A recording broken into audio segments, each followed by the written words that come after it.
शिव महापुराण में वर्णन आता है कि श्री शिवाय नमस्तुभ्यम जो 11 बार उच्चारण करता है, 11 बार उच्चारण करना मतलब किसी को गुस्सा आ गया, क्रोध आ गया, कोई चिड़चिड़ा हो गया और तुम हाथ जोड़ जोड़ कर उसको 11 बार प्रणाम कर रहे हो, प्रणाम करती हूँ आपको, नमन करती हूँ आपको, दंडवत करती हूँ आपको, क्षमा करिएगा, प्रणाम करती हूँ आपको। बस 11 बार आपने जैसे ही कितना भी क्रोध है, कितनी भी चिड़चिड़ प्रवृत्ति है, कितना भी क्लेश मचा है, आपने अगर प्रणाम कर लिया तो परिणाम बदल गया, निर्णय बदल गया। प्रणाम परिणाम को बदलता।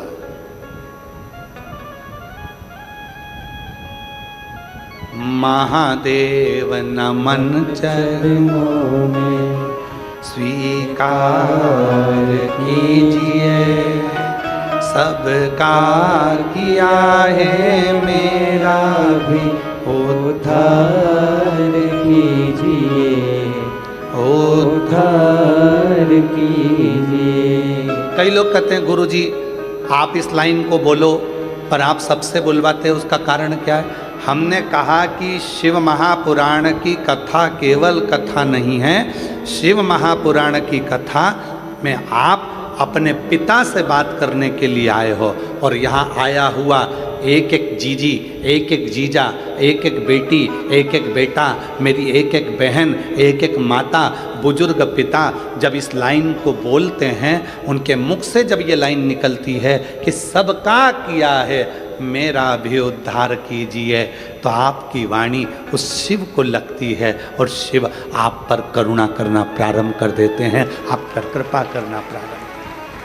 और महादेव नमन चरणों में स्वीकार कीजिए, सबका किया है मेरा भी उद्धार कीजिए, उद्धार कीजिए। है त्रिपुंडधारी, है त्रिशूलधारी, है त्रिपुंडधारी, है त्रिशूलधारी। भगवान परिणाम बदलने के लिए बैठे, हमको उत्तर नहीं देना। राम जी किसको मानते हैं? कौन से देवता हैं जिसकी पूजन राम जी करते हैं? उत्तर तो जल्दी से, शिव जी। भगवान कृष्ण किसकी पूजन करते हैं? शिव जी की। राम जी भगवान शंकर की पूजन कर रहे हैं, कृष्ण भगवान शंकर की पूजन कर रहे हैं। जब आप लोगों ने श्रीमद् भागवत कथा बहुत सुनी होगी, आपके क्षेत्र में होती भी रहती है, आप लोग जाते भी रहते हैं, टीवी पर भी सुनते रहते हैं। भागवत जी में आपने सुना होगा शिशुपाल ने भगवान कृष्ण को गालियां दी, गाली पर गाली दी, एक गाली, दो गाली, तीन गाली, वो बकता गया, गाली पर गाली देता गया और भगवान कृष्ण मुस्कुरा रहे थे। किसी ने भगवान कृष्ण से कहा तुमको इतनी गालियां दी जा रही है, शिशुपाल तुमको गाली पर गाली दे रहा है और तुम मुस्कुरा रहे, कुछ बोल नहीं रहे। भगवान कृष्ण कहने लगे कि मैंने उपमन्यु के मुख से सुना है, शिव का भक्त पलट कर जवाब ना दे, उसका जवाब शिव देता है। शिव का भक्त पलट कर जवाब ना दे, उसका जवाब शिव देता है। तो भगवान कृष्ण कहते हैं मैं शिव का भक्त हूं, मैं पलट कर जवाब नहीं दूंगा, जवाब तो महादेव देंगे। एक गाली हुई शिशुपाल की, दो गाली हुई, धीरे धीरे करते 80 गाली हो गई, बकता रहा, बकता रहा, गाली देता रहा, 90 गाली हो गई और 99 गाली हो गई और आखिरी में 99 गाली पूरी होते से ही 100वीं गाली जैसी पूरी हुई और भगवान कृष्ण के हाथ में सुदर्शन चक्र आ गया। भगवान कृष्ण ने सुदर्शन चक्र को बुलाया नहीं था,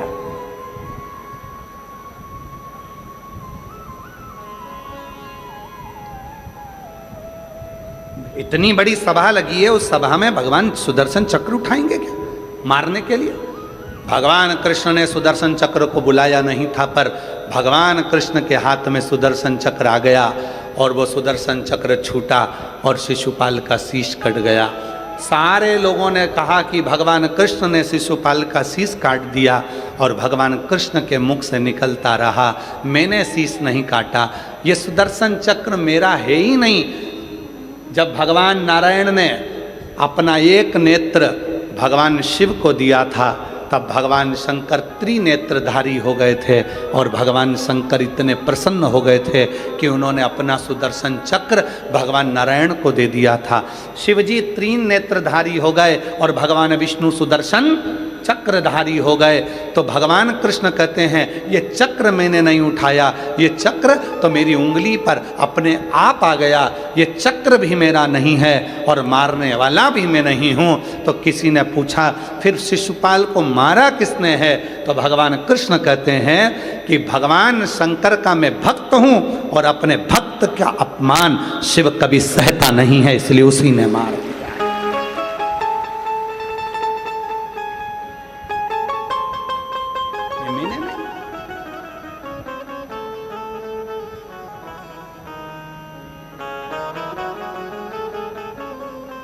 शिव का सच्चा जो भक्त होता है ना, वो जवाब देना नहीं जानता। हो गया।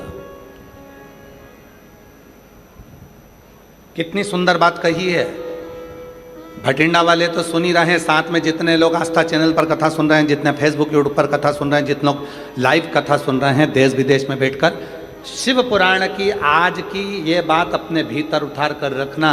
जिस व्यक्ति को उन्नति की सीढ़ी पर चढ़ना है,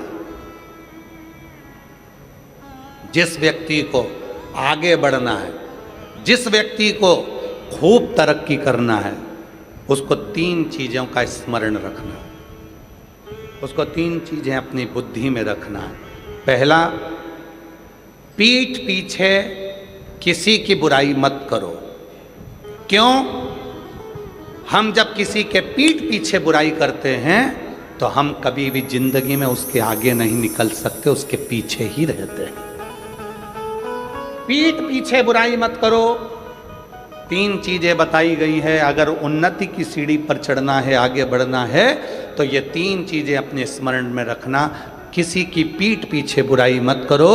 हम किसी की पीठ पीछे बुराई करते हैं तो उसके पीछे ही रहते हैं, कभी जिंदगी में आगे नहीं बढ़ पाते।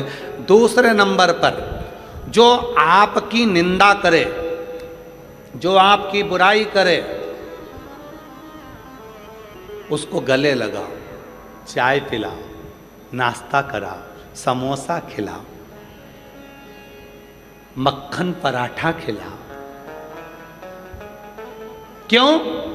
क्योंकि वो तुम्हारी बुराई करने वाला को तुम जब गले लगा कर रखोगे, वो बुराई करने वाला जब तुम्हारी बुराई करता रहेगा तो तुम उस बुराई को छाट कर अच्छे बनते चले जाओगे, और एक दिन इतने अच्छे बन जाओगे कि फिर बुराई करने के लिए तुम्हारे लिए कुछ बचेगा ही नहीं, तुम उस सीढ़ी तक पहुंच जाओ। तीसरे नंबर पर कहा, पहले नंबर पर पीठ पीछे बुराई मत करो, दूसरे नंबर पर बुराई करने वाला जो तुम्हारी निंदा कर रहा है, जो तुम्हारी चुगली कर रहा है, तुम्हारे लिए अपशब्द कर रहा है, तुमको गाली दे रहा है, तुमको आड़ा टेढ़ा बोल रहा है, उसको समोसा कचौड़ी जरूर खिलाओ, चाउमीन खिलाओ, नाश्ता खिलाओ, बघार खिलाओ, खूब पिज़्ज़ा खिलाओ, खूब प्रेम से लस्सी पिलाओ, क्योंकि ऐसा बुराई करने वाला। और हम नहीं कह रहे, ये पुराने शास्त्र भी कहते हैं, निंदक न्यारे राखिए आंगन कुटी छवाए, और बिन पानी बिन साबुन सब मेल धुल जाए। अर्थात जो निंदा करने वाला है उससे अपने हृदय से लगा कर रखना। कम से कम वो तुम्हारी निंदा कर कर तुम्हें साफ तो कर रहा है, तुम्हारे पाप को वो झेल तो रहा है। अगर निंदा करने वाला नहीं होगा तो तुम सब बीमार पड़ जाओगे।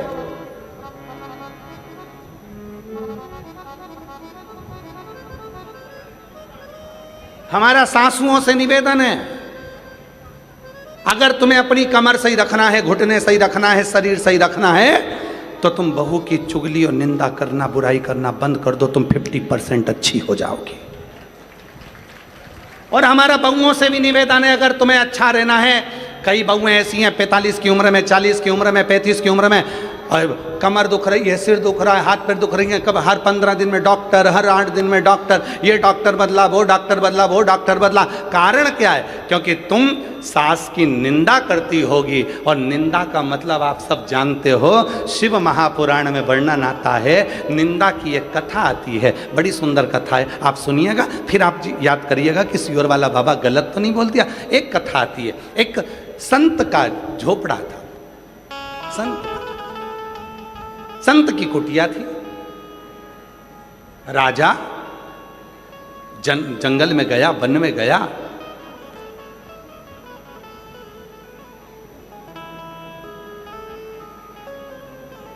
घूम फिर कर अपने घर गया। एक दिन वही संत भ्रमण करते करते राजा के दरवाजे पर गया और राजा से कहा, महाराज कुछ दे दीजिए भिक्षा में। राजा गुस्सेल था, क्रोध में था, उसको गुस्सा आ गया, गुस्सा आ गया। और गुस्सा आया तो उसने गुस्से में आकर, घोड़े की लीद पड़ी थी, वो लीद उठाकर उसने संत के कटोरे में डाल दी।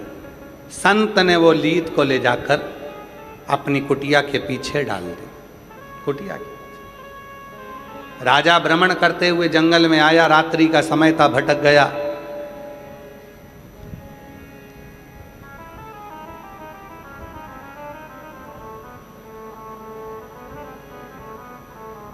संत के दरवाजे पर आकर उसने देखा, संत तो है, घोड़े की लीद पीछे पड़ी है, और काय का संत जो घोड़ा रखता है घूमने फिरने के लिए। राजा को गुस्सा आया, चल दिया, घर गया। जो मिलता राजा उससे कहता, एक संत जंगल में रहता है, घोड़ा पाल के रखा है, लीद थी उसके घर, लीद थी, बढ़ता गया। राजा निंदा करते गया, निंदा करते गया, संत संतुष्ट होता गया, लीद का ढेर बढ़ता चले गया, लीद का ढेर बढ़ता था। और आखिरी में एक दिन राजा भ्रमण करते करते राजा पहुंच गया, जाकर देखा लीद का ढेर था, लीद का ढेर। और उस ढेर को देखा, पूछा, महाराज ये लीद इतनी सारी कैसे हो गई? तुम्हारे ही दरवाजे पर से मिली थी, एक कटोरे में लीद थोड़ी सी, तुम्हारी निंदा करने से ये लीद बढ़ती चली गई, और अब इस लीद का कोई हकदार नहीं है, तुम ही इसके हकदार हो, तुम्हें ही इसको भोगना। ऐसी ही एक कथा और वर्णन करती है। एक राजा के शरीर में रोग आ गया, शरीर गलने लगा, शरीर पानी जैसा टपक टपक कर गिरने लगा, राजा की उंगलियां टपक गई, राजा का शरीर गलने लगा, राजा बीमार पड़ गया। सारे डॉक्टरों को बुलाया, सारे वेदों को बुलाया, सारे वेदों को दिखाया, पर उसका कोई हल नहीं निकला। तब राजा बड़ा दुखी हो गया। किसी ने कहा, एक संत रहते हैं, चलो उनके पास चलते हैं। संत से जाकर पूछा, महाराज मेरा शरीर सही नहीं हो रहा, इसका कोई हल बता दीजिए। तब संत ने एक बात कही, राजन तुम्हारा भाई था कहाँ गया? कहा वो तो मर गया। तुम्हारी भाभी कहाँ है? तो कहा वो अपने कमरे में। संत ने कहा, एक काम करो राजा, भाभी जब अपने कमरे में सोने के लिए चले जाए, चुपचाप से जाना, भाभी के कमरे के बाहर दरी बिछाकर सो जाना, किसी को बोलना मत क्यों सोए हो, बस इतना काम करना, प्रारंभ करना। राजा ने वही करना प्रारंभ करा। राजा भाभी के कमरे के बाहर दरी बिछाकर सो जाता। एक सेविका ने देख लिया, नौकरानी ने देख लिया, उसने दूसरी से कहा, कैसा खोड़ला राजा है, भाई मर गया तो भाभी के कमरे में सोने जाता। एक ने दूसरे से कहा, दूसरे ने तीसरे से कहा, तीसरे ने चौथे से कहा, चौथे ने पांचवे से कहा। पूरे नगर में बात फैल गई कि राजा ऐसा खोड़ला है, कि भाई मर गया तो भाभी के कमरे में सोने के लिए जाता है, और पूरे नगर में चर्चा हो गई। और धीरे धीरे धीरे धीरे राजा का शरीर ठीक हो गया। राजा जैसे ही ठीक हुआ, गुरुजी के पास गया, गुरुदेव मुझे डॉक्टर ठीक नहीं कर पाए, मुझे वेद ठीक नहीं कर पाए, आपने केवल भाभी के कमरे के बाहर में सोया और मुझे ठीक कर दिया, कैसे? संत ने कहा, राजन तूने इतना पाप कर लिया था कि तेरा पाप तेरे शरीर में बीमारी बनकर आ गया था। उस पाप को समाप्त करने के लिए मैंने तेरी निंदा करवाना प्रारंभ कर दी। जब तू भाभी के कमरे के बाहर सोता था, लोग तेरी बुराई करते थे, तुझे कोसते थे, गाली देते थे, अपशब्द कहते थे, निंदा करते थे, बुराई करते थे। राजन जितने लोगों ने तेरी निंदा करी, तेरा पाप उनके खाते में चले गया और उनका जो पुण्य था वो तेरे खाते में आ गया। इसीलिए निवेदन है, शिव महापुराण के ये 3 सूत्र अपने भीतर उतार कर रखिएगा, जो भगवान शंकर नंदन मन में माता पार्वती जी से कहते हैं, सुनो पार्वती जी, पहला, पीठ पीछे बुराई मत करना। पीछे बुराई करने वाला हमेशा पीठ के पीछे ही रह जाता है और आगे वाला आगे निकलता चले जाता है। दूसरे नंबर का, कोई निंदा करे, बुराई करे, तुम्हें गाली दे, तुम्हें अपशब्द कहे, तुम्हें ताना दे, दिन रात तुम्हें कोसे, तुम उसका जवाब मत दो। तुम उसको गले लगाकर उसको समोसा खिलाओ, कचौड़ी खिलाओ, लस्सी पिलाओ, भोजन कराओ, मक्खन पराठे खिलाओ, उसको बेहतरीन बेहतरीन भोजन कराओ, जलेबी खिलाओ, उसको इमरती खिलाओ, उसको पकवान खिलाओ। क्यों? क्योंकि वो अपना खुद का पुण्य बुराई कर कर तुमको दे रहा है, और तुम्हारी बुराई कर कर कर तुम्हारे पूरे पाप को वो अपने माथे ले रहा है। वो बीमार पड़ेगा, दुखी होगा, तकलीफ में आएगा, कष्ट में आएगा, पर तुम्हें ठीक कर देगा, तुम्हें ठीक। इसलिए मेरा सासू माताओं से निवेदन है, जितनी भी सासें बैठी हैं सबसे निवेदन, स्वस्थ रहना है तो निंदा मत करो। बहू की निंदा करी तो बहू का पाप तुम्हारे माथे पर, और तुमने जितनी माला जपी उसका पूरा पुण्य बहू के पास। इसलिए याद रखना, एकदम शांत। तुम किसी किसी घर में देखना, बहुएं तो दिन भर बीमार रहती हैं और सास एकदम चकाचक डेंटिंग पेंटिंग करके, बेहतरीन लाइन खींच के, डब्बा भर के, और पार्लर में जाके धागे से वो एकदम मस्त रहती, उन्हें कोई बात नहीं। अब कई बहुएं कहती हैं, बताओ मेरी तो कमर दुख रही है, मेरा पाँव दुख रहा है, मेरा हाथ दुख रहा है, मेरा ये दुख रहा है, मेरा वो दुख रहा है, और बहुएं कह रही हैं मेरा शरीर ये दुख रहा है। और सास, क्यों मम्मी 15 लोग आ रहे हैं तो क्या हुआ, मैं हूं ना, खाना बना लूंगी, तू तो रहने दे, तू तू तू जा, तेरा बच्चे संभाल तू तो। और बुढ़िया माँ ने खाना वाना बना के तैयार, और बहू, क्यों? क्योंकि बहू इतनी सास की बुराई कर, दोनों के भेद को मिटाओ। कुर्सी मिले, पद मिले, प्रतिष्ठा मिले, यश मिले, सबके लिए तत्पर रहो, सब, सबसे, सबके प्रति समान, सबके।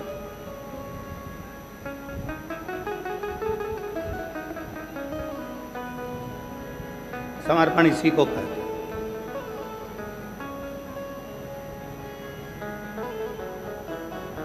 समर्पण का भाव इसी को कहते हैं।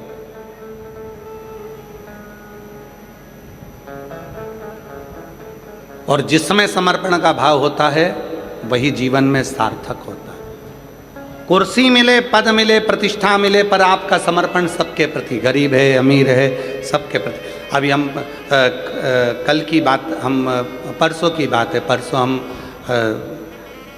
पदमजीत सिंह जी से जब वो घर हम पहुँचे तो पदमजीत सिंह जी हमको नीचे मिले, तो हमने कहा कि आप अभी आ गए हैं कथा में से? हाँ। आप शाम को सबसे मिलने के लिए, किसी को कोई कष्ट तो नहीं है, किसी को कोई परेशानी तो नहीं है, सबके पास जाए। हमने कहा पापा भी तो जाते हैं अमरजीत सिंह जी। कहने लगे वो भी जाते हैं, हम भी जाते हैं। हमको इतनी खुशी हुई, आज के समय के ये नवयुवक बेटे और बेटे के साथ में आपके भटिंडा क्षेत्र के मेयर, अगर उनका भाव इतना शुद्ध है तो हमें लगता है कि पूरे भटिंडा का भाव कितना शुद्ध होगा। ऐसी शुद्धता का भाव होना चाहिए। हमें जाना है, सबसे मिलना है, किसी को कोई कष्ट तो नहीं है। उनके मुख से सबसे पहले मैं पदम जी आपको साधुवाद देता हूँ इस चीज़ के लिए, बहुत बहुत साधुता है आपके भीतर। कम से कम हम सबसे मिलेंगे, सबसे, किसी को कोई कष्ट तो नहीं। स्नेह इसी को कहते हैं। पद मिले, कुर्सी मिले, प्रतिष्ठा मिले, यश मिले, वैभव मिले, उसके साथ आपके भीतर समता का भाव हो कि ये सब मेरे हैं, सब।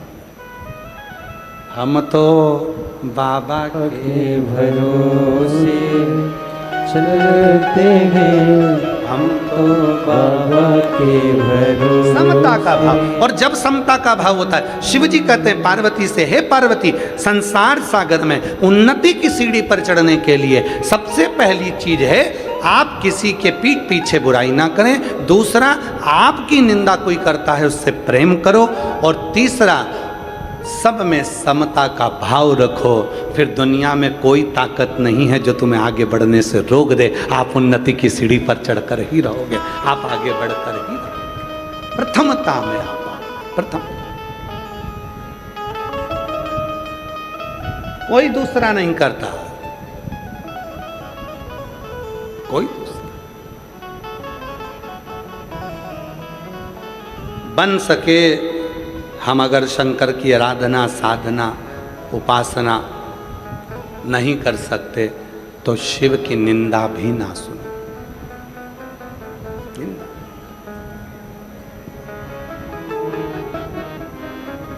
ईमानदारी से बोलना रे सब। जितनी मेरी भटिंडा की जीजियाँ बैठी हैं, जितने मेरे जीजा बैठे हैं, जितनी बेटियाँ बैठी हैं, जितने बेटा बैठे हैं, जितने बुजुर्ग माँ बाप बैठे हैं, और जहाँ जहाँ से तुम आए हो, जम्मू, हिमाचल, उत्तरांचल, हरियाणा, राजस्थान और भी ना जाने कहाँ कहाँ से तुम सब आए हो, ईमानदारी से बोलना। वृंदावन गए हो, अयोध्या गए हो, काशी गए हो, वैष्णो देवी गए हो, या ज्वाला देवी गए हो, या आसपास के जितने भी तीर्थ है वहाँ गए हो, मंदिर में दर्शन करते समय दिल ज़्यादा लगता है कि मोबाइल ज़्यादा लगता है? सत्य बोलना, क्या ज़्यादा लगता है? मोबाइल। मंदिर में जाते सही तुम्हारा दिल तो भगवान से जुड़ा नहीं, सबसे पहले मोबाइल, सबसे पहले मोबाइल। बजना क्या थी? मंदिर की घंटी। बजा क्या रहे हो? मोबाइल की घंटी। क्यों? उनको लाइव दिखाऊंगी मैं किस मंदिर में हूं। मंदिर की घंटी बजाना थी, मोबाइल की बजा रही है, मोबाइल की। पति ने फोन उठा कर कहा, वो उठा ही नहीं था। बोल कहाँ है? मंदिर में है। लो मैंने दर्शन करो तो तुमका, जल्दी दर्शन करो। ओ बेचारा दिखा,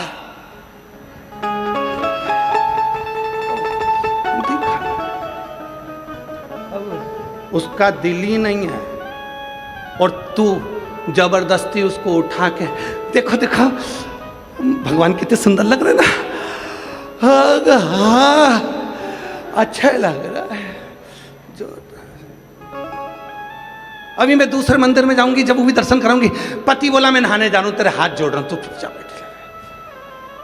बजाना थी मंदिर की घंटी, बजा दी मोबाइल की घंटी। लगाना था दिल, लगा दिया मोबाइल। ईमानदारी से बोलो, फिर पूछो कि शंकर कैसे मिलेगा, तो तुम बताओ री मेरी जीजियों, अरे ओ भटिंडा वालियों, कैसे मिलेगा? ना जी भर के देखा, ना कोई बात की, बड़ी आरज़ू थी मुलाकात की। जब पहली बार मिलने की उत्सुकता होती है, उमंगता होती है, जब मिलन की उत्सुकता होती है, तो फिर कोई दूसरा नहीं देखता, बस उनके पास जाऊं, 2 मिनट बैठ के बात करूं। जब पहला पहला संबंध पक्का होता है, लड़की लड़के को देखती है, लड़का लड़की को देखता है, तो मन में सोचते हैं कि 2 मिनट बैठ के बात तो करें, आखिर इनके हृदय में क्या चल रहा है, उनके हृदय में क्या चल रहा है। बातचीत चालू होती है, एक दूसरे से बातचीत होती है। कभी कभी वो बातचीत इतनी हो जाती है कि रात को 3-3 बजे तक बातचीत होती है। 3-3 बजे तक बातचीत होते होते तब बातचीत हो जाती है कि फिर शादी भी हो जाती है। शादी होने के बाद फिर क्या होता है, जो रात को 3 बजे तक बात करते थे वो 15 मिनट बात नहीं करते।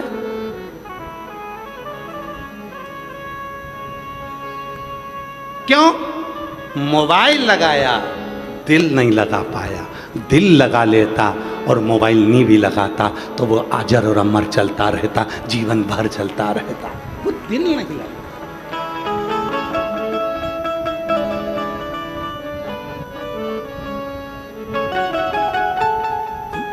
मिलन की आस, तुझसे मिलने के लिए तेरी कसम, तुझसे मिलने के लिए तेरी कसम, एक मुलाकात जरूरी है सनम।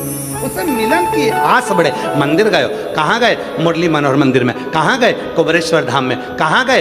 काशी विश्वनाथ में। कहाँ गए? उज्जैन महाकाल में। कहाँ गए? बांके बिहारी में। कहाँ गए? राधा वल्लभ में। कहाँ गए? भगवान के दर्शन करने। कहाँ गए? वैष्णो देवी गए। वहाँ जाने पर भी आपके मोबाइल की घंटी बाद में बजे, पहले दिल की घंटी बजे, मंदिर की घंटी बजे, और जिससे मिलन के लिए गए हो उससे 2 क्षण बैठकर बात तो करो। वो भी तरस रहा था तुम्हारे लिए और तुम भी तरस रहे थे उसके लिए। वो तुमसे पूछेगा, बहुत दुखी है, क्या बात है, तुम बैठकर चर्चा तो करो। शिव महापुराण की कथा में आप आए हो, पर आज तक हमने ये नहीं कहा कि ये शिव पुराण की कथा है। हम कहते हैं ये तुम्हारे पिता का घर है, जितनी देर बैठना, 2.5 घंटे की कथा होगी, 3 घंटे में से आधा घंटा आशीष ले जाते हैं, 2.5 घंटा हमारे पास मिलता है। वो 2.5 घंटे में से 2.5 घंटे जितनी देर बैठो उतनी देर उस पिता से बात करो। बहुत दुखी हूँ बाबा, तेरे पास आई हूँ, तुझसे नहीं कहूँगी तो किससे कहूँगी। जब अपने दिल की बात आप उससे कहोगे, वो भी सुनने के लिए आया है, सुनता है, तुम्हारे मन की बात सुनता है और 3 महीने में तेरे दुखों को मिटाना प्रारंभ कर देता है। वो शिव है, वो शिव। और महादेव नमन चरणों में स्वीकार कीजिए। सब बोलिए, सबका किया है मेरा भी उद्धार कीजिए, उद्धार कीजिए। है त्रिपुंडधारी, है त्रिशूलधारी, चरणों में तेरे बाबा जी पावन है चारों धाम। चरणों में तेरे बाबा जी पावन है चारों धाम। तेरी देव करते वंदना, पूजे है सीताराम। तेरी देव करते वंदना, पूजे है सीताराम। हो जाए पूरी कामना, हो जाए पूरी कामना। उपकार कीजिए, सबका किया है मेरा भी उद्धार कीजिए, उद्धार कीजिए।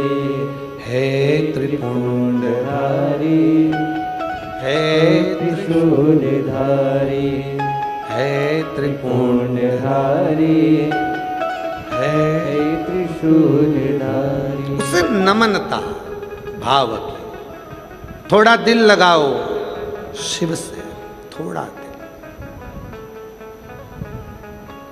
कुबेरेश्वर धाम आना तो दिल लेकर आना।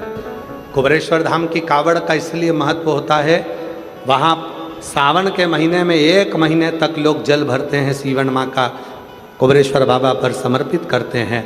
उसका महत्व इसलिए होता है कि कुबेरेश्वर धाम की कावड़ में जब कुबेरेश्वर धाम पर जल चढ़ता है तो 12 ज्योतिर्लिंग में जल चढ़ने के बराबर उसके पुण्य की प्राप्ति होना प्रारंभ हो जाती है। कुबेरेश्वर धाम की कावड़ का और महादेव नमन चरणों में स्वीकार कीजिए, सबका किया है मेरा भी उद्धार कीजिए, उद्धार। बाबा जी का कहना है कि हमने दोनों का पत्र लिखा, आपने बेटी का पढ़ा, बेटे का नहीं पढ़ा। मेरी बेटी एम्स में मेडिकल कॉलेज भटिंडा में एमडी में एडमिशन हो गया है और बेटे का आर्मी में लेफ्टिनेंट कर्नल के पद पर नियुक्ति हो गई। एक बार जोरदार ताली बजाएं, साधुता। ये बच्चे महादेव भैया जी बोल रहे हैं, हम पहले भी भटिंडा कथा सुने, हम बेटे को भी लेकर आए थे भटिंडा कथा में और यहाँ बैठकर बाबा से मांगा, बाबा ने दे दिया। शिव तत्व, जोरदार ताली बजाएं, साधुता। सबका किया है मेरा भी उद्धार कीजिए, उद्धार कीजिए। है त्रिपुंडधारी, है त्रिशूलधारी। शिव के प्रति तुम्हारा भाव समर्पित।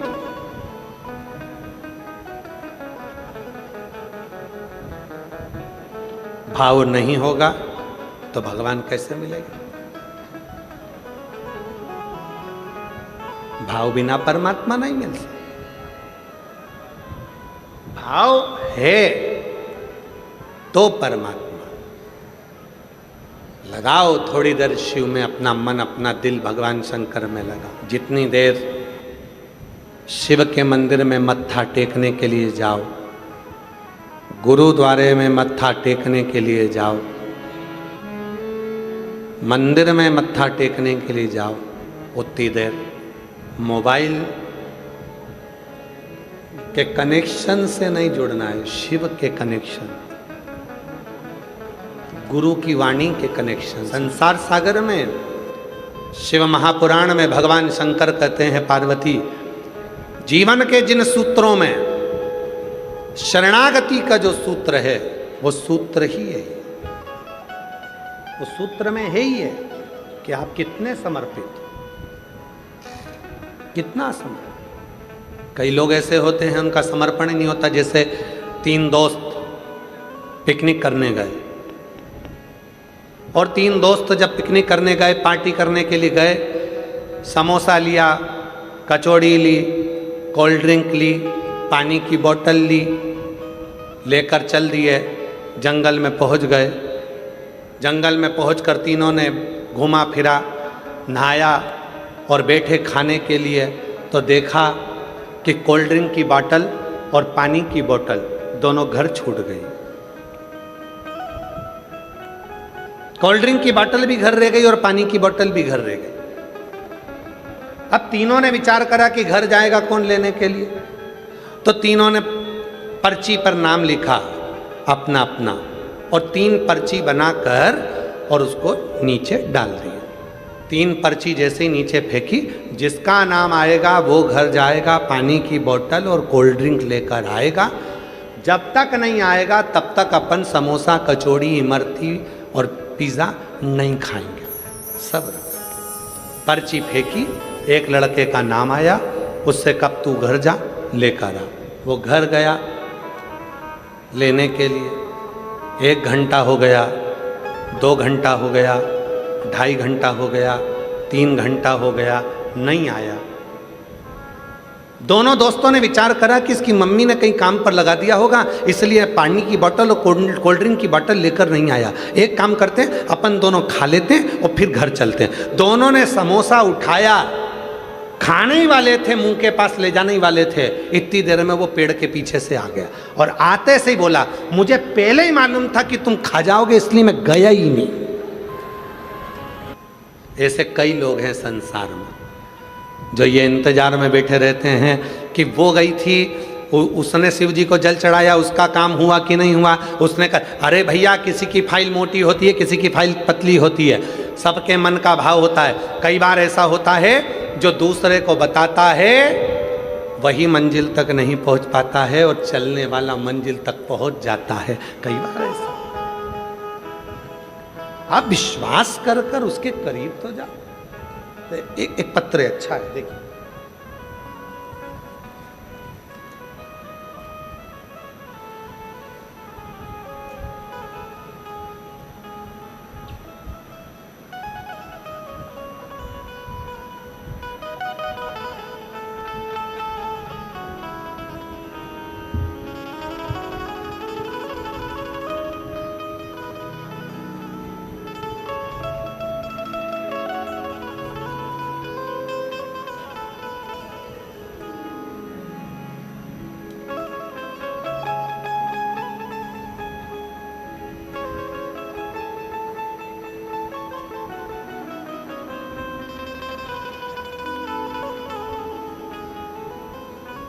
गुड्डी देवी, जिला अबोहर, पंजाब, गांव डंगर खेड़ा की रहने वाली हूँ। कहीं बैठी हों तो हाथ हिला सकती हैं, अगर कहीं बैठी हों तो हाथ हिलाएं।